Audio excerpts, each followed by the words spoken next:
어떠한 경우에도 하나님의 뜻을 이루는 사람이라는 제목으로 말씀의 은혜를 나누고자 합니다. 오늘 말씀은 제가 지난 화요 새벽 예배 설교 내용과 이어지는 또 연결되는 말씀입니다. 성경의 인물들을 보면 하나님이 칭찬하는 사람들이 나옵니다. 근데 그렇게 많지는 않아요.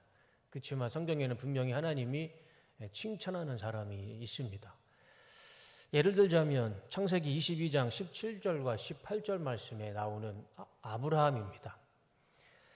내가 내게 큰 복을 주고 내 씨를 크게 번성하여 하늘의 별과 같고 바닷가의 모래와 같게 하리니 내 씨가 그 대적의 성문을 차지하리라.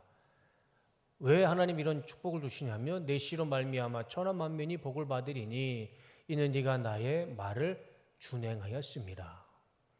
아브라함은 하나님의 말씀을 준행했습니다. 순종했죠. 그래서 하나님이 그게 너무 기쁜 나머지 놀라운 축복을 주십니다. 그래서 믿음의 조상이 아브라함이 됐죠. 아브라함이 무엇을 순종했죠? 무엇을 준행했죠? 상상할 수도 없는 하나님의 말씀을 순종했습니다. 자신의 아들을 100세에 낳은 아들을 하나님이 번제로 바치라고 그 말씀에 조금의 고민도 없이 그 다음날 아침 일찍 일어나서 아들을 데리고 모리아 산으로 올라갑니다. 아들을 죽이려고 올라가요. 아브라함이 왜 믿음의 조상이 됐는지 저는 그 대목에서 좀 이해가 갑니다. 하나님 만약에 혹시라도 저한테 그런 말씀을 하시면 저는 못 들은 척하고 도망갈 것 같습니다. 어떻게 아들을 죽입니까? 그건 있을 수가 없는 일입니다. 그런데 아브라함은 정말 하나님 말씀에 순종했던 사람이죠. 사도행전 13장 22절에 보면 이 사람을 하나님이 또 칭찬하시죠. 다 같이 읽어보겠습니다. 시작. 내가 이사의 아들 다윗을 만나니 내 마음에 맞은 사람이라 내 뜻을 다 이루리라. 하나님은 다윗을 부시고 내 마음에 맞는 자, 내 마음에 합당한 자, 그래서 내 뜻을 다 이루는 자다라고 하나님이 아주 극찬을 하십니다. 요한복음 1장 47절에 또 한번 다 같이 읽어보겠습니다. 시작. 예수께서 나다니엘이 자기에게 오는 것을 보시고 그를 가르쳐 이르시되 보라 이는 참으로 이스라엘 사람이라 그 속에 간사한 것이 없도다. 예수님은 나다니엘을 보시고 그 속에 간사함이 없다라고 칭찬하십니다. 간사함이 없는 사람은 어떤 사람일까요? 마태복음 8장 10절의 말씀을 보면 또 예수님이 이 사람을 칭찬하십니다. 다 같이 읽겠습니다. 시작. 예수께서 들으시고 놀랍게 여겨 따르는 자들에게 이르시되 내가 진실로 너에게 이르노니 이스라엘 중 아무에게도 이만한 믿음을 보지 못하였노라. 이스라엘에 이만한 믿음을 갖고 있는 사람이 없다. 누굴까요? 문제입니다. 저 말씀은 예수님께서 누구에게 하시는 말씀일까요? 예? 누구요? 예, 백부장. 정확하게 맞추셨습니다. 로마 장군, 그러니까 유대인들의 입장에서는 이방인이죠. 이방인이었던 로마 장군 백부장에게 예수님이 이 사람은 이스라엘 중에서 이만한 믿음을 가지고 있는 사람이 없다라고 칭찬하십니다. 마태복음 26장 13절 말씀을 다 같이 읽어보겠습니다. 시작. 진실로 너에게 이르노니 온 천하에 어디서든지 이 복음이 전파되는 곳에서는 이 여자가 행한 일도 말하여 그를 기억하리라 하시니라. 옥합을 깬 여인이죠. 예수님 발 아래 옥합을 깨고 머리카락으로 예수님의 장례를 미리 치러줬던 마리아. 그 마리아를 예수님이 칭찬하시고 복음이 전하는 곳마다 이 여인이 전파될 것이다 라고 칭찬을 하십니다. 마태복음 16장 17절과 19절 말씀에 보면 베드로에게 이런 칭찬을 하시죠. 28절 내가 내게 이르노니 너는 베드로라 내가 이 반석 위에 내 교회를 세우리니 음보의 권세가 이기지 못하리라. 내가 천국 열쇠를 내게 주리니 너는 땅에서 무엇이든지 매면 하늘에서도 매일 것이요 네가 땅에서 무엇이든지 풀면 하늘에서도 풀리리라. 왜 저렇게 놀라운 축복을 주셨습니까? 베드로가 예수님에게 저렇게 고백을 합니다. 다시 한번 16, 17절 말씀을 보시면 예수께서 대답하여 이르시되 바요나 시몬아 네가 복이 있도다. 이를 내게 알게 한 이는 혈육이 아니요 하늘에 계신 내 아버지이시니라. 이 베드로가 예수님에게 무슨 고백을 합니까? 주는 그리스도시요 살아계신 하나님의 아들이십니다. 예수님의 본질과 정체를 정확하게 설명했습니다. 고백했어요. 그 믿음을 보시고 예수님은 너무 기쁜 나머지 교회라는 단어를 처음으로 말씀하실 때 베드로에게 말씀하셨고 음부의 권세, 지옥의 권세가 이기지 못할 것이고 천국의 열쇠를 줍니다. 그리고 하늘과 땅에 경계가 없는 사람으로 우리 예수님은 베드로를 칭찬하시죠. 이렇게 성경에 보면 곳곳에 하나님과 예수님께서 칭찬을 하시는 사람들이 있습니다. 우리도 하나님과 예수님 앞에 칭찬받는 인생이 되길 원합니다. 우리 뚝섬교회 성도님들은 아브라함처럼 다윗과 나다니엘, 백부장, 이 옥합을 깨뜨린 마리아, 베드로의 믿음을 가지셔서 하나님 앞에 예수님 앞에 칭찬받는 주님의 자녀들이 다 되시기를 주님의 이름으로 축원합니다. 오늘 본문에 나오는 이 모세 역시 하나님 앞에 칭찬을 받습니다. 민수기 12장 3절 다 같이 읽겠습니다. 시작. 이 사람 모세는 온유함이 지면의 모든 사람보다 더하더라. 온유함이요 이 땅에 있는 모든 사람보다 더함. 그러니까 이 땅에 존재하는 사람 중에 최고로 온유한 사람이 모세다라고 하나님이 칭찬하셨습니다. 제가 지난 화요일 새벽 예배 때 이 온유한 자는 복이 있나니 이 말씀에 설교를 했습니다. 결론은 이것이죠. 온유는 무엇입니까? 새벽 예배 나오신 분은 기억하실 겁니다. 온유는 다른 뜻이 아니고 순종입니다. 하나님 말씀에 순종하는 것이 온유입니다. 그러니까 모세는 온유함이 지면 위에 더하더라라는 그 말씀을 이 온유라는 단어에 본질적으로 해석을 하면 모세는 지면 위에 하나님 앞에 순종하는 사람 중에 최고였다는 것이죠. 그것을 하나님은 모세를 보시고 칭찬하셨던 것입니다. 그런데 참 성경의 인물들을 이제 설명할 때 이 접속사를 꼭 쓰게 돼요. 그런데 하나님 앞에 칭찬받고 정말 지면 위에 어떤 사람보다 온유함이 순종함이 더한 사람이 모세였는데 그런데 이 모세가 하나님의 약속의 땅 가나안 땅에는 들어가지 못합니다. 참 아이러니하죠. 모든 사람보다 지면에 가장 온유했던 순종적이었던 모세가 하나님의 약속의 땅 가나안 땅은 못 들어가요. 그토록 가고 싶었던 가나안 땅, 이집트에서 이스라엘 사람들을 그렇게 고생하면서 탈출시켰고 40년 동안 광야에서 그 가진 고생이란 고생을 다 했던 모세가 결국에는 하나님의 약속의 땅 가나안 땅 느보산 꼭대기에서 코앞에 있는 가나안 땅을 바라보게만 하고 들어가지는 못하고 그 자리에서 사망합니다. 모세의 인생을 보면 참 안쓰럽기도 하고 안타깝기도 하고 불쌍하기도 합니다. 그 고생은 다 해놓고 가나안 땅에 들어가지는 못해요. 왜 모세는 이 가나안 땅에 못 들어갔을까요? 왜 느보산 정상에서 그저 하염없이 가나안 땅만 바라보고 그 자리에서 죽었을까요? 왜 이렇게 안타까운 죽음을 맞이했을까? 성경에 보면 세 가지 이유가 있습니다. 우리가 이 세 가지를 보면서 우리 삶 가운데 적용하며 살길 원합니다. 첫 번째는 모세가 왜 가나안 땅에 못 들어갔느냐면 모세는 하나님 말씀에 순종하지 못했습니다. 참 앞뒤가 맞지 않는 말씀인데 하나님이 지면 위에 가장 온유하고 가장 순종한 사람이 모세다라고 칭찬하셨지만 모세가 가나안 땅에 못 들어간 이유 중에 첫 번째 이유는 안타깝지만 모세는 하나님 말씀에 순종하지 못했습니다. 내려주세요. 모세가 80세까지는 하나님이 없는 인생을 살다가 80세에 미디안 광야에서 하나님을 만나게 됩니다. 그리고 모세가 120세에 사망을 하죠. 120세 동안 80세에서 110세 사망할 때까지 40년 동안 정말 모세는 하나님 말씀에 철저하게 순종하며 온유한 자로 살아갔습니다. 그런데 딱 한 번 모세가 하나님 말씀에 불순종하게 되죠. 그 불순종을 생각해 보면, 그 상황을 보면 억지로 모세가 하나님의 억지로 불순종한 건 아닙니다. 그 상황을 다 이해가 돼요. 동의가 됩니다. 어떤 상황이냐면 우리가 읽었던 민수기 20장 2절과 5절 말씀을 보시면 회중에게 마실 물이 없었습니다. 광야에 무슨 마실 물이 있겠습니까? 그러니까 백성들은 모세와 아론을 비방하려고 함께 모입니다. 그리고 3절에 백성은 모세와 다투면서 이렇게 말합니다. 결국은 이 모세와 싸우기 시작합니다. 우리의 동족이 주님 앞에서 죽어 넘어졌을 때에 우리도 죽었더라면 좋을 뻔하였소.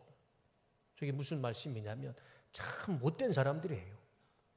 저게 무슨 말이냐면, 말씀 내려줘 보세요. 지금 저 사람들은 출애굽한 1세대가 아닙니다. 출애굽한 사람들, 그 1세대 후세들이죠. 그러니까 그 1세대가 거의 다 이제 요 20장 말씀이 이제 바로 가나안 땅에 들어가기 전 말씀이니까 한 세대가 거의 다 변했을, 한 세대가 다 지났을 세대입니다. 그러니까 이집트에서 탈출한 사람들의 자손들이에요. 그들이 하는 이야기가 이런 겁니다. 출애굽한 우리의 부모님들이 광야에서 죽을 때 우리도 같이 죽는 것이 더 좋을 뻔했습니다. 참 이렇게 말하는 것이 참 못됐죠. 그럼 그들의 논리대로 얘기하자 보면 자기 부모 세들이 그럼 이집트에서 계속 있으면서 노예 생활을 하는 것이 그게 더 축복된 인생이었을까요? 자기들의 부모 세대들이 이집트에서 노예 생활을 하면서 자기들도 이집트에 살면서 노예로 살았을 텐데 그럼 과연 그 노예 생활이 그렇게 행복하고 기쁘고 만족스러운 생활이었을까요? 참 말을 해도 하나님 마음을 그렇게 뒤집어 놓은 말을 하죠. 우리 부모님의 세대가 광야에서 죽었을 때 우리도 같이 죽었을 것이 더 좋았을 것입니다. 4절과 5절 말씀을 한번 보시면 4절 어쩌자고 당신들은 주님의 총회를 이 광야로 끌고 와서 우리와 우리의 가축을 여기에서 죽게 하는 거요. 이집트에 잘 살고 노예로 잘 살고 있었으면 좋았을 텐데 왜 우리를 이집트에서 탈출시켜서 우리도 죽게 하고 우리 부모님도 죽게 하고 가축들도 죽게 합니까? 5절 어찌하여 당신들은 우리를 이집트에서 끌어내어 이 고약한 곳으로 데리고 왔소. 여기는 씨를 뿌릴 곳도 못 되오 무화과도 포도도 석류도 없고 마실 물도 없소. 저렇게 얘기하는 것이 맞을까요? 참 못되지 않았습니까? 그러면 이집트에서 노예 생활을 하고 평생 자자손손 노예 생활을 하는 것이 더 낫다는 소리인데 참 그건 앞뒤가 맞지 않은 이야기죠. 그러자 하나님 앞에 모세가 이렇게 기도합니다. 6절과 8절 말씀을 보시면 모세와 아론이 총회 앞을 떠나 회막 어기로 가서 얼굴을 땅에 대고 엎드렸다. 주님의 영광이 그들 위에 나타났다. 그때 주님께서 모세에게 말씀하셨다. 너는 지팡이를 잡아라. 너와 너의 형 아론은 회중을 불러 모아라. 그들이 보는 앞에서 저 바위에게 명령하여라. 그러면 바위에서 물이 나와서 이스라엘 사람들과 가축들이 물을 마시게 될 것이다. 이게 하나님의 말씀이었어요. 명령해라. 저 바위를 향해서 명령해라. 물이 나와라. 명령해라. 이게 하나님의 말씀이셨습니다. 그러면 모세는 이 말씀에 그냥 순종하면 됩니다. 바위를 향해서 물이 나와라 라고 명령만 하면 아무 문제가 없이 목마른 이스라엘 사람도 물을 마실 것이고 목마른 가축들도 다 물을 마셨을 겁니다. 모두가 해피엔딩으로 끝났을 거예요. 그런데 모세의 행동은 조금 달랐습니다. 9절과 10절 말씀을 보시면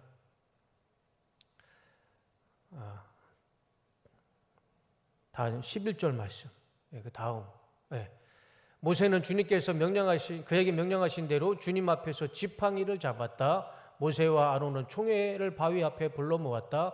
모세가 그들에게 말하였다. 반역자들은 들으시오. 우리가 이 바위에서 당신들이 마실 물을 나오게 하리요. 모세는 팔을 높이 들고 그의 지팡이로 바위를 2번 쳤다. 그랬더니 많은 물이 솟아나왔고 회중과 그들의 가축대가 마셨다. 모세의 행동은 달랐습니다. 하나님은 말씀드려 주세요. 분명 하나님은 반석에게 명령하라고 분명히 하나님 말씀하셨는데 모세는 지팡이를 들고 반석을 2번을 칩니다. 정말 아무것도 아닌 것 같잖아요. 정말 아무것도 아닌 것 같은데 그런데 이것이 하나님 앞에 불순종이 됐고 모세는 이것 때문에 가나안 땅에 들어가지 못하게 됩니다. 정말 인간적인 생각으로는 정말 아무것도 아닌 것 같은데 정말 생각해 보면 이것은 하나님 앞에 너무 큰 죄악을 진 것입니다. 하와가 선악과 하나 따먹는 거 그게 뭔 그렇게 큰 죄입니까? 먹음직도 하고 보암직도 하고 그 과일을 하와가 얼마나 먹고 싶겠습니까? 그래서 그거 하나 따먹었어요. 그게 뭔 큰 죄가 되겠습니까? 과일 하나 따먹는 게. 모세가 반석에 2번 지팡이로 2번 친 게 무엇이 그렇게 큰 죽을 죄가 되겠습니까? 그런데 거기에는요 조건이 있었어요. 하나님의 말씀이 있었습니다. 하와에게 뭐라고 말씀하셨습니까? 절대 먹지 마라. 이 선악과는 먹으면 죽을 것이다. 먹지 마라. 하나님의 말씀이 있었고 모세에게는 반석에게 명령하라라고 말씀하셨어요. 반석을 치라고 하지도 않았습니다. 하와는 자기의 욕심으로 선악과를 따먹었고 모세는 자신의 화를 이기지 못하고 반석을 2번 쳤습니다. 하나님의 말씀에 불순종했을 때 이 2 사람은 씻을 수 없는 용서받을 수 없는 죄를 지었고 그래서 하와는 에덴 동산에서 쫓겨났고 모세는 가나안 땅에 들어가지 못했습니다. 아주 간단한 작은 행동이지만 거기에는 하나님 앞에 불순종하는 죄를 지었던 것입니다. 12절 결과가 이렇게 되죠. 12절 다 같이 한번 읽어보겠습니다. 시작. 주님께서 모세와 아론에게 말씀하셨다. 너희는 이스라엘 자손이 보는 앞에서 나의 거룩함을 나타낼 만큼 나를 신뢰하지 않았다. 그러므로 너희는 내가 이 총회에게 주기로 한 그 땅으로 그들을 데리고 가지 못할 것이다. 하나님이 그 자리에서 모세에게 심판하십니다. 너는 가나안 땅에 들어가지 못할 것이다. 2번째는 가나안 땅에 들어가지 못한 이유가 이것입니다. 모세는 분노와 혈기를 참지 못했습니다. 모세는 이미 이스라엘과 싸웠어요. 3절 말씀에서 읽었듯이 이스라엘 사람들과 모세는 싸웠습니다. 그래서 이 모세 마음 가운데 분노가 있었어요. 혈기가 있었어요. 그럴 때 하나님이 말씀하신 겁니다. 저들에게 물을 주어라. 반석에게 명령해라. 그런데 모세는 일단 이미 마음 가운데 분노가 있었고 혈기가 있었어요. 그러니까 자신의 분노와 혈기를 이기지 못하고 10절과 11절 말씀 다시 한번 보세요. 반역자들은 들으시오. 이스라엘 사람들에게 저렇게 얘기합니다. 반역자들은 들어라. 우리가 이 바위에서 당신들이 마실 물을 나오게 하리요. 내가 이것까지 해야 되느냐. 이 반역자들은 들어라. 모세 마음 가운데 분노와 혈기가 남아 있었어요. 자기 분노와 혈기를 참지 못했고 그만 하나님의 말씀을 잊어버리게 됩니다. 그래서 지팡이로 바위를 2번 치게 된 것이죠. 하나님의 말씀을 잊어버렸어요. 이 이유 때문에 모세는 코앞에 있는 가나안 땅에 들어가지 못하게 됩니다. 성경에 보면 이 분노와 혈기에 관한 구절이 생각보다 꽤 많이 나옵니다. 분노라는 단어, 우리 개역개정의 성경을 보면 85개의 구절에 이 분노라는 단어가 나옵니다. 혈기라는 단어는 10개가 나옵니다. 자, 그럼 제가 질문 하나 드려볼게요. 반대로 용서라는 단어는 몇 번 나올까요? 용서라는 단어는 개역개정에 37번 나옵니다. 그럼 인내라는 단어는 몇 번 나올까요? 9절에. 23번 나옵니다. 용서와 인내는 그렇게 많이 나오지 않아요, 생각보다. 그런데 분노와 혈기라는 단어는 100개 이상이 나옵니다. 성경은 하나님은 용서와 인내보다 이 분노와 혈기라는 단어, 여기에 더 강조를 하십니다. 시편 37편 8절 말씀을 보면 분을 그치고 노를 버리라, 불평하여 말라, 행악을 치우칠 뿐이라. 잠언 15장 18절 분을 쉽게 내는 자는 다툼을 일으키고 노하기를 더디하는 자는 시비를 그치게 하느니라. 잠언 29장 22절 노하는 자는 다툼을 일으키고 분하여 하는 자는 범죄함이 많으니라. 그 다음 야고보서 그 다음 말씀 야고보서 1장 19절과 20절 다음 말씀 보여주세요. 보여주기 싫어요? 분노하면 안 됩니다. 분노하면 안 돼요. 작은 사소한 것에 분노하면 안 됩니다. 안 보여줄 거예요?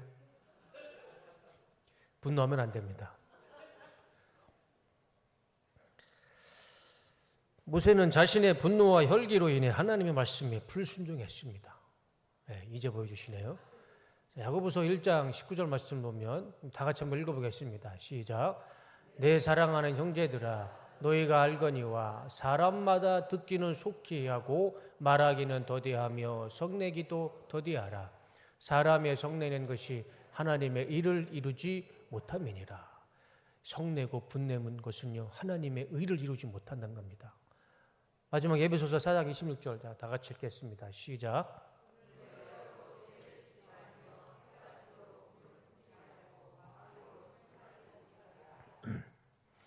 성경의 여러 구절에 분노와 혈기를 내지 마라 라고 하나님은 많은 곳에서 말씀하십니다. 모세도요 그때 조금만 참았다면, 그때 그 혈기와 분노를 조금만 참고 지팡이를 그냥 안 들었더라면 어땠을까요? 모세는요 정말 그가 가고 싶었던 가나안 땅에 들어갔을 겁니다. 마지막으로 모세는 하나님의 거룩을 가렸습니다. 하나님의 거룩함, 하나님의 영광을 가렸습니다. 모세의 불순종, 분노, 혈기는 결국 하나님의 거룩과 영광을 가리는 결과를 만들었습니다. 12절 말씀을 보시면 12절 너희는 이스라엘 자손이 보는 앞에서 나의 거룩함을 나타낼 만큼 나를 신뢰하지 않았다.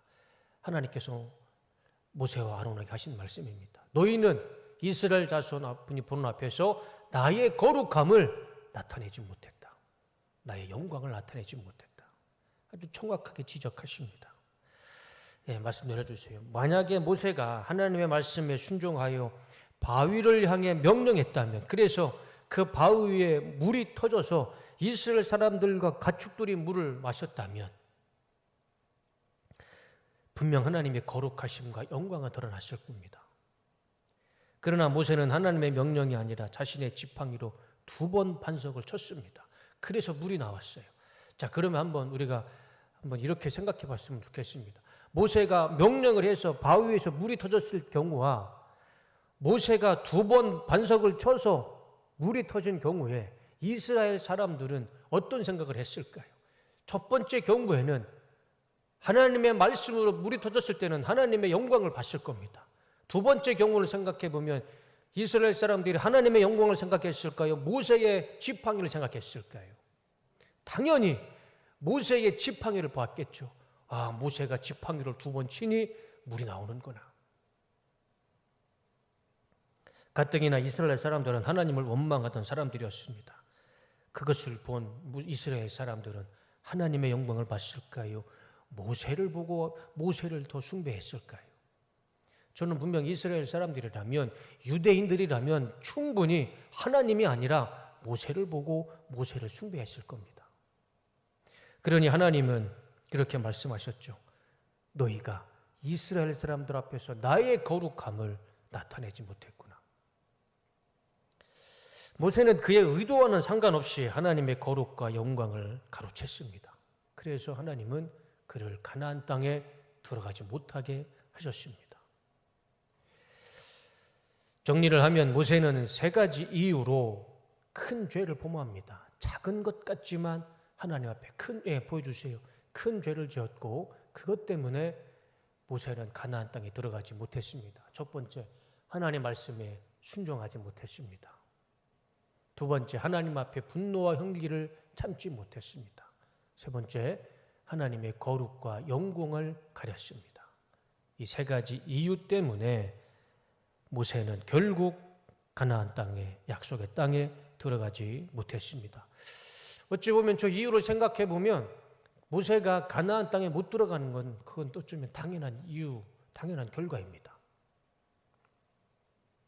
저런 죄를 범한 모세를 하나님은 가나안 땅에 들어가지 못하게 하셨고 느보산에서 그저 가나안 땅만 바라보고 그곳에서 사망하게 되죠. 우리가 모세를 통해 깊이 생각해보고 반면교사 삼아야 할 것이 바로 이것입니다. 우리는 어떠한 경우에도 하나님 말씀에 순종하며 살기를 원합니다. 어떠한 경우에도 하나님이 하라고 하시면 그 말씀 그대로 순종하며 살기를 원합니다. 두 번째는 하나님 앞에 절대 분냄과 혈기는 하나님의 의를, 하나님의 뜻을 이루지 못합니다.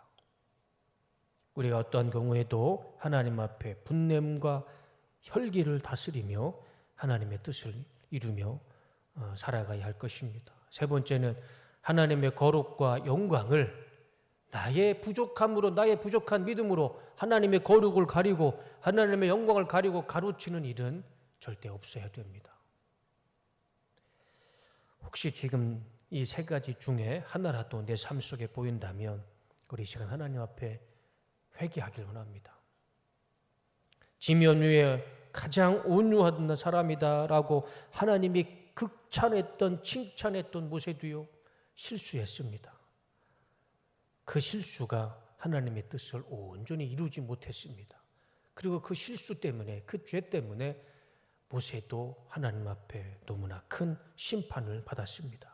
정말 안타까운 결과를 맞게 됐죠. 우리는 절대 모세의 실수를 따라가면 안 됩니다. 우리는 모세의 삶을 보면서 반면교사 삼아야 할 줄로 믿습니다. 어떠한 경우에도 우리는 하나님의 뜻을 이루는 성도가 되길 원합니다. 어떠한 경우에도 우리 뚝섬교회는 하나님의 뜻을 이루는 우리 뚝섬교회가 되길 원합니다.